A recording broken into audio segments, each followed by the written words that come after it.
Барлықтарыңызға сәлем. Бүгін сіздер үшін өте жұмсақ әрі өте дәмді болып шығатын сүттен жасалатын нанның рецептімен бөлісетін боламын.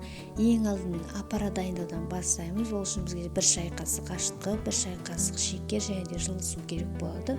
Осы үшеуін араластырып бетін жауып қойып қоямыз.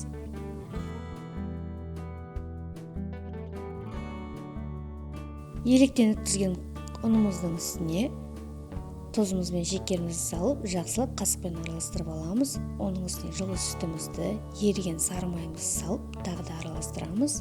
Оның үстіне дайын болған ашытқымызды құйып, жұмсақ қамыр илейміз. 1-1,5 сағатқа ашытуға қалдырамыз.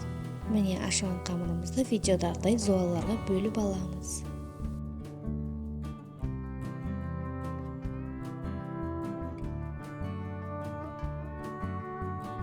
Дайын болған зуалыларды 10 минутқа тындырып қоямыз. Тынып шыққан зуалылардан нанның қалпын дайындаймыз. Бізге осындай шеккі мен пышақ қажет болады. Осылай нанды әсемдеп шығамыз. Өз қалауларыңыз бойынша әсемдесеңіздер болады.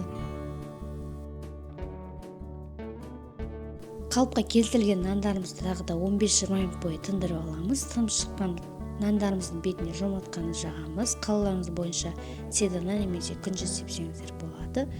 Нандарымызды 35-40 минут бойы 225 градуста пісіріп аласыздар. Барлықтарыңызға осы рецепт бойынша жасап көруге кеңес беремін.